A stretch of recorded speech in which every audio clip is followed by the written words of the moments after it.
ووجدك ضالا فهدى، عہد جاہلیت کی ہنگامہ خیزیاں، طلب نہایت کہ نہایت ندارد، بنگاہ نا شکیب بدل نا امیدوارے، قلب وادی فاران یعنی ام القرى مکہ اپنی تمام نگاہ فریب جاذبیتوں کے ساتھ ہر عاکف و باد کے لیے مرکز توجہ بنا ہوا ہے، چونکہ ریگ حجاز کے ہر ذرے کی عقیدت حریم کعبہ کے ساتھ وابستہ ہے، اس لیے طفلک و برنات پیر نزد دور سے کارواں در کارواں اپنی پیشانیوں میں تڑپنے والے سجدوں کے نذرانے لیے رواں دواں اور کشاں کشاں اس مرجع انعام کی طرف چلے آ رہے ہیں۔ جبین شوق سجدوں سے معمور ہے، لیکن کچھ معلوم نہیں کہ مسجود کیا ہے۔ قلب نیاز جذبہ ہائے عقیدت سے لبریز ہے، لیکن کوئی نہیں جانتا کہ معبود کون ہے۔ زندگی کی تگ و تاز بحر نو ہنگامہ خیز ہے، لیکن کسی کو علم نہیں کہ اس تگ و تاز سے مقصود کیا ہے۔ کاروان حیات تیز گام ہے، لیکن کوئی نہیں جانتا کہ اس کی منزل کون سی ہے۔ لیکن اس نہ جاننے کے باوجود ایک ہنگامہ ہے کہ ہر وقت برپا ہے، جس میں ہر شخص اپنے آپ کو جذب کیے ہوئے ہے۔ اس کیف و مستی کے عالم میں کوئی تالیاں پیٹتا ہے، کوئی سیٹیاں بجاتا ہے، کوئی کعبے کے گرد گھوم گھوم کر سفر ختم ہونے کے باوجود ذوق سفر کا مظاہرہ کر رہا ہے، کوئی بتوں کے آستانوں پر جانور ذبح کر کے اس کا گرم گرم لہو پی رہا ہے، کوئی زمزم کے کنارے بیٹھا جام اور صبح کے امتیازات مٹا رہا ہے۔ کاہنوں کے گرد عورتوں کا ہجوم ہے جو اپنے صبر گریز پا اور رنج گراں نشی کے جگر سوز افسانوں کا مستقبل معلوم کرنا چاہتی ہیں۔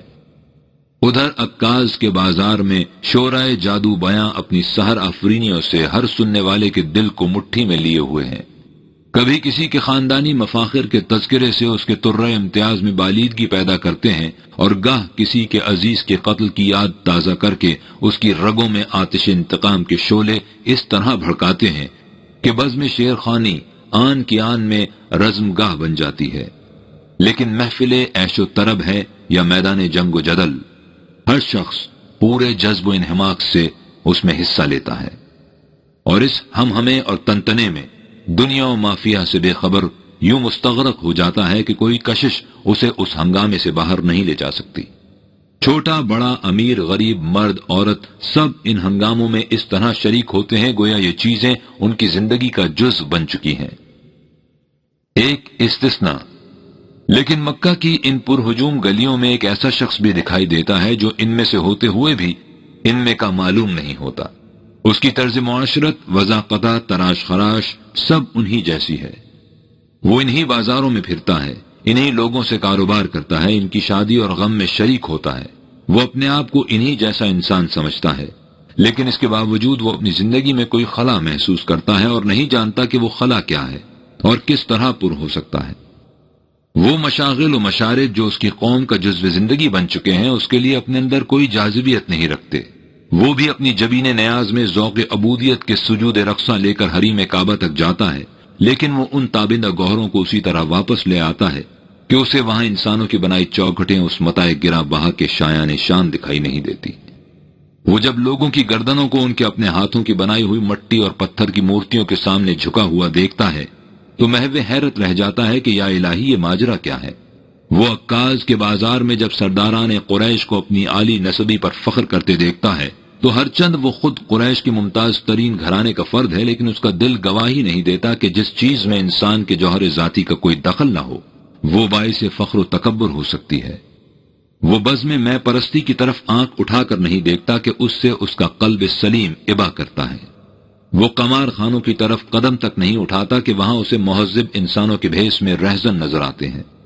وہ جب ان محافل و مجالس میں اپنے لیے کوئی سامان تسکین نہیں پاتا تو عیسائی رہبان اور یہودی اخبار کی طرف رجوع کرتا ہے کہ اس نے سن رکھا ہے کہ وہ زندگی کے حقائق کا علم رکھنے کے مدعی ہیں۔ تلاش حقیقت، وہ خود لکھنا پڑھنا نہیں جانتا، اس لیے ان علماء و مشائخ سے پوچھتا ہے کہ ان کے پاس کون سی روشنی ہے جسے وہ آسمانی کہہ کر پکارتے ہیں، لیکن اسے ان مذمومہ آسمانی شمعوں پر انسانی تصورات کے ایسے ایسے رنگین فانوس نظر آتے ہیں جنہوں نے شمع کی اصلی روشنی کو بالکل ڈھانپ رکھا ہے۔ وہ یہاں سے بھی ٹھنڈی سانس بھر کر اٹھ آتا ہے اسے معلوم ہوتا ہے کہ انہی بستیوں میں کچھ لوگ ایسے ہیں جو اس کی طرح ان معبودان باطل سے متنفر ہیں۔ وہ ان کی طرف رخ کرتا ہے کہ شاید وہیں وہ سکون مل جائے جس کی اسے تلاش ہے، لیکن اسے ان کا ذوق بھی تشنا اور تڑپ خام نظر آتی ہے۔ وہ وہاں سے بھی مایوس واپس آ جاتا ہے۔ غرض یہ کہ وہ انسانوں کے اس ہجوم میں اپنے آپ کو تنہا پاتا ہے۔ اسے ایسا کوئی رفیق نہیں ملتا جس سے اپنے دل کی تپش و خلش اور سوز و گداز کا حال کہہ سکے۔ وہ اس تنہائی سے اکتا جاتا ہے تو آسمان کی طرف آنکھ اٹھا کر پکار اٹھتا ہے کہ دری میں خانہ اے ساقی ندارم محرم دیگر، کہ من شاید نخستیں آدم از عالم دیگر۔ تفکر و تدبر۔ وہ انسانوں کی بستیوں میں اپنے دل کی پکار کا کوئی جواب نہیں پاتا تو باہر فطرت کی کھلی فضاؤں میں چلا جاتا ہے۔ وہاں کبھی صحراؤں کی ناپید اکنار وسعتوں پر غور کرتا ہے اور کبھی آسمانوں کی حدود فراموش پہنائیوں پر۔ گاہ اسے ستاروں کی تابندگی دعوت غور و فکر دیتی ہے اور گاہ ماہ عالم تاب کی درخشندگی اس کے لیے سامان تدبر پیدا کرتی ہے۔ وہ مظاہر فطرت کی گوناگون نیرنگیوں پر غور کرتا ہے اور بار بار اپنے دل سے سوال کرتا ہے کہ یہ عظیم و شان سلسلہ کائنات کس طرح وجود میں آ گیا، کون اسے بائیں حسن و خوبی چلا رہا ہے، اس کا بالآخر مقصد کیا ہے۔ یہ سوالات رہ رہ کر اس کے دل میں پیدا ہوتے ہیں، لیکن اسے ان کا جواب کہیں سے نہیں ملتا۔ جب جواب نہیں ملتا تو اس سے اس کے دل کا اضطراب اور بڑھ جاتا ہے، اور جب اضطراب بڑھتا ہے تو اس کے ساتھ ہی تشنگی ذوق کی شدت تیز سے تیز تر ہو جاتی ہے۔ لیکن اسے اپنے آپ پر ضبط اتنا ہے کہ وہ اس کاوش و اضطراب کو اپنے معمولات زندگی پر قطعاً اثر انداز نہیں ہونے دیتا۔ وہ اپنے کاروباری معاملات، بال بچوں کی نگاہ پرداخت، رفقا و احباب سے میل ملاقات، معاشرتی زندگی کے مقتضیات میں کوئی فرق نہیں آنے دیتا اور ایسی زندگی بسر کیے جاتا ہے کہ اس کے ابنائے جنس اپنے میں اور اس میں کوئی فرق محسوس نہیں کرتے، بجز اس کے کہ وہ اس کے کیریکٹر کی بلندی کے مداح ہیں اور اس کی صداقت و دیانت کے معترف۔ چھوٹا بڑا سب اس کی عزت کرتے ہیں اور قبیلے اور خاندان کو اس کی شرافت اور نجابت پر ناز ہے، لیکن وہ اپنے آپ کو ان سب سے کچھ مختلف محسوس کرتا ہے، اس لیے کہ جن گوشوں کو انہوں نے اپنے لیے وجہ اطمینان اور موجب تسکین قرار دے رکھا ہے، وہ ان میں سے کسی میں بھی اپنے دل کے اضطراب کا مداوع نہیں پاتا، اور وہ اپنے آپ کو ہر وقت کسی ایسی چیز کی تلاش میں مضطرب و بے قرار پاتا ہے جس کا اسے خود بھی علم نہیں کہ وہ کیا ہے۔ قرآن کریم نے حضور صلی اللہ علیہ وسلم کی تلاش حقیقت میں سرگردانی کی اس کیفیت کو 2 لفظوں میں سمیٹ کر رکھ دیا ہے جب فرمایا وَوَجَدَكَ ضَالًّا فَهَدَى، ہم نے تجھے تلاش حقیقت میں سرگرداں پایا تو راستہ دکھا دیا۔ کارل لائل نے اس کیفیت کو ان الفاظ میں بیان کیا ہے: شروع ہی سے چلتے پھرتے آپ کے دل میں ہزاروں سوالات پیدا ہوتے تھے۔ میں کیا ہوں؟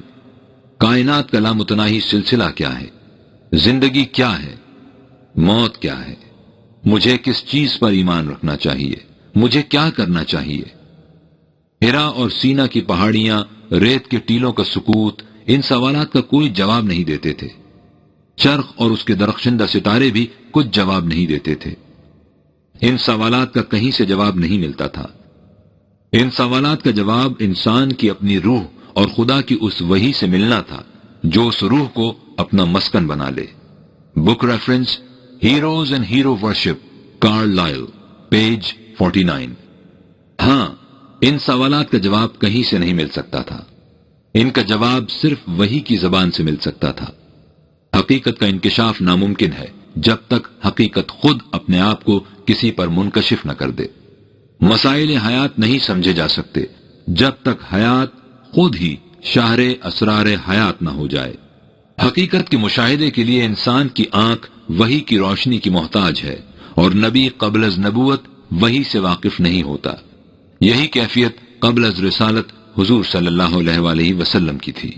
وَكَذَلِكَ أَوْحَيْنَا إِلَيْكَ رُوحًا مِّنْ أَمْرِنَا مَا كُنْتَ تَدْرِي مَا الْكِتَابُ وَلَا الْإِيمَانُ وَلَكِنْ جَعَلْنَاهُ نُورًا نَهْدِي بِهِ مَن نَّشَاءُ مِنْ عِبَادِنَا وَإِنَّكَ لَتَهْدِي إِلَى صِرَاطٍ مُّسْتَقِيمٍ۔ اور اے محمد صلی اللہ علیہ وسلم، اسی طرح ہم نے اپنے قانون مشیت کے مطابق تیری طرف اپنے حکم سے ایک کتاب بطور وحی نازل کی جس نے تجھ پر حقیقت کو منکشف کر دیا، ورنہ اس سے پہلے تجھے قطعاً معلوم نہ تھا کہ کتاب الہی کیا ہوتی ہے، اور ایمان کس چیز کا نام ہے؟ لیکن وحی کے ذریعے ہم نے اس کتاب کو تیرے لیے ایک عظیم القدر روشنی بنا دیا، جس کے ذریعے ہم اپنے قانون مشیت کے مطابق اپنے بندوں میں سے کسی ایک یعنی نبی کو حقیقت کا راستہ دکھاتے ہیں۔ اور اے پیغمبر صلی اللہ علیہ وسلم، یہ ہماری اس عطا فرمودہ روشنی ہی کا صدقہ ہے کہ تو گم کردہ راہ لوگوں کو سیدھے راستے کی طرف رہنمائی کر رہا ہے۔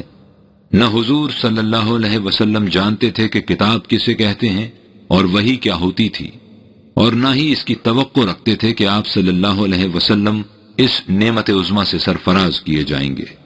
وما كنت ترجو أن يلقى إليك الكتاب إلا رحمة من ربك فلا تكونن ظهيرا للكافرين۔ اور اے پیغمبر صلی اللہ علیہ وسلم، تجھے کسی طرح یہ توقع نہیں ہو سکتی تھی کہ ہماری طرف سے تجھ پر کوئی کتاب نازل کی جائے گی۔ یہ تو محض تیرے پروردگار کی رحمت ہے کہ اس نے تجھے اس عظیم مقصد کے لیے منتخب فرما لیا۔ سو جو لوگ اس صداقت سے انکار کریں اور اس سے سرکشی برتیں، تمہارے لیے یہ جائز نہیں ہوگا کہ کسی طرح ان کا پشت پناہ بن جائے۔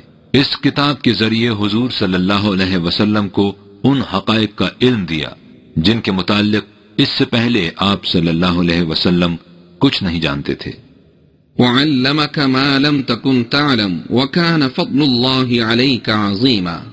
اور اے پیغمبر صلی اللہ علیہ وسلم، خدا نے تمہیں وہ باتیں سکھلا دی جو تمہیں پہلے معلوم نہ تھی۔ پہلی وحی، حضور صلی اللہ علیہ وسلم کی عمر کا 40واں سال تھا۔ رمضان کا مہینہ، شہر رمضان الذي انزل فيه القرآن، اور رات کا وقت، رات اس لیے کہ ساری دنیا جہالت کی تاریکیوں میں لپٹی ہوئی تھی اور طلوع سحر کی منتظر۔ یہ رات تاریخ عالم میں قدیم النظیر اور فقید المثال رات تھی۔ یہ حد فاصل تھی دنیا قدیم اور جہان نو میں۔ اس رات ضمیر کائنات نے ایک نئی کروٹ لی، جس سے زندگی جو اپنے مقام سے بے خبر چلی آ رہی تھی خود نگر و خود شناس ہو گئی۔ تمام نظام ہائے کہن جو غیر فطری بنیادوں پر استوار تھے باطل قرار پا گئے، اور دنیا کو ایک نیا آئین عطا ہوا جس میں تکمیل شرف انسانیت کی تمام راہیں واضح طور پر سامنے آ گئیں۔ انسان کو حق و باطل کی تمیز کے صحیح پیمانے عطا ہوئے، اس لیے اس رات کو لیلۃ القدر کہہ کر پکارا گیا، یعنی جدید پیمانوں کی رات۔ اسی کی دوسری جگہ لیلۃ مبارکۃ کہا گیا، جس میں حق و باطل نکھر کر الگ الگ ہو گئے۔ دنیا نے اس رات کی عظمت کو نہیں پہچانا، اسی لیے وہ ابھی تک تاریکیوں کے جہنم میں ڈوبی ہوئی ہے، اور ہزار ہاتھ پاؤں مارنے کے باوجود زندگی کے صحیح راستے پر گامزن نہیں ہو سکی۔ جس دن یہ حقیقت اس کی سمجھ میں آ گئی کہ کائنات کی شب دیجور کی تاریکیاں اس مہر عالمتاب کی ذو فشانیوں سے دور ہو سکتی ہیں جو اس لیلۃ القدر کی صبح کو نمودار ہوا تھا، منزل انسانیت کی سیدھی راہ صراط مستقیم اس کے سامنے آ جائے گی۔ راستہ اب بھی موجود ہے، اور وہ مہر عالمتاب اپنی پوری تابندگی سے نور افشاں بھی ہے۔ صرف اتنی کمی ہے کہ انسان نے اپنی آنکھیں بند کر رکھی ہیں، جس سے وہ اس روشنی سے محروم ہے۔ جس دن اس نے اپنی آنکھیں کھول لی، سیدھا راستہ اس کے سامنے آ جائے گا۔ نوع انسانی کے لیے جشن مسرت۔ یہی وجہ ہے کہ اللہ تعالیٰ نے نزول قرآن کے واقعہ عظیم کو نوع انسانی کے لیے جشن مسرت قرار دیا ہے کہ اس سے دنیا کو اس کی چھنی ہوئی بینائی واپس ملی تھی، اور کسی اندھے کی زندگی میں اس واقعے سے زیادہ قابل یادگار کون سا واقعہ ہوگا جس میں اس کی بصیرت رفتہ کی بازیابی ہوئی ہو۔ یا ایہا الناس قد جاءتکم موعظۃ من ربکم وشفاء لما فی الصدور وهدى ورحمة للمؤمنين قل بفضل الله وبرحمته فبذلك فليفرحوا هو خير مما يجمعون۔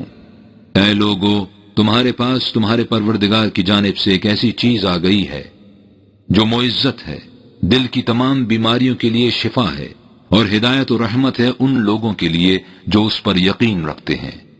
اے پیغمبر صلی اللہ علیہ وسلم، تم کہو یہ اللہ کا فضل ہے اور اس کی رحمت، بس چاہیے کہ اس پر خوشیاں منائیں۔ اور یہ ان ساری چیزوں سے بہتر ہے جسے وہ دنیا کی زندگی میں جمع کرتے رہتے ہیں۔ یہ تھی وہ لیلۃ القدر جس میں حضور صلی اللہ علیہ وسلم کو منصب نبوت سے سرفرازا گیا۔ شاہد عادل، بیوی۔ وہی ملنے کے بعد آپ صلی اللہ علیہ وسلم نے سب سے پہلے اس کا ذکر اپنی بیوی حضرت خدیجہ الکبریٰ رضی اللہ تعالی عنہا سے کیا۔ یہاں ہمارے سامنے ایک اور عظیم حقیقت آتی ہے۔ بیوی مرد کی زندگی کی شکن در شکن تہوں سے واقف ہوتی ہے۔ اس کا کوئی راز اس سے پوشیدہ نہیں ہوتا۔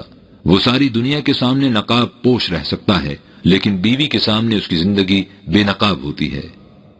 انسان ساری دنیا کی نگاہوں میں ہیرو بن سکتا ہے، زندگی کے بہت سے گوشے دنیا سے چھپائے جا سکتے ہیں، لیکن اصلی ہیرو وہ ہے جو اپنی بیوی کی نگاہ میں ہیرو ہو، بشرط یہ کہ اس کی نگاہیں غلط چشموں سے رنگین نہ ہو چکی ہوں۔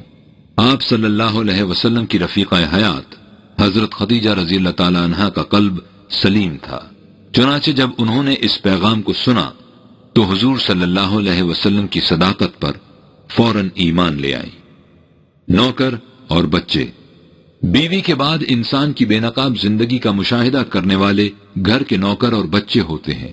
حضرت زید رضی اللہ تعالیٰ عنہ آپ صلی اللہ علیہ وسلم کے آزاد کردہ غلام تھے، اور حضرت علی رضی اللہ تعالیٰ عنہ ابن ابی طالب حضور صلی اللہ علیہ وسلم کے آغوش تربیت کے پرورش یافتہ۔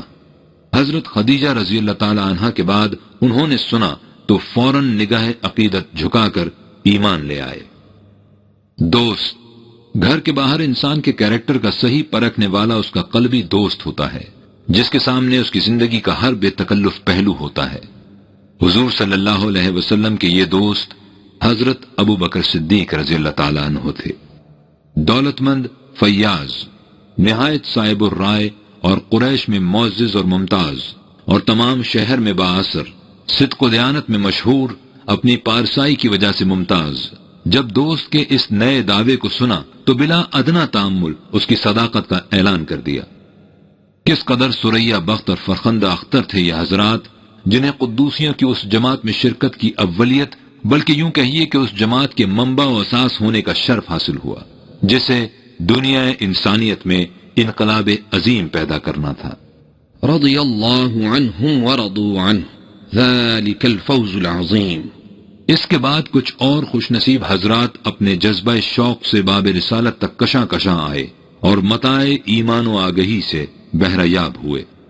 ان میں سے اکثر وہ تھے جو تلاش حقیقت میں سرگرداں رہتے تھے، چنانچہ جب انہوں نے یہ نئی آواز سنی تو اسے پہچان لیا اور حق و صداقت کی اس دعوت پر لبیک کہتے ہوئے آگے بڑھے۔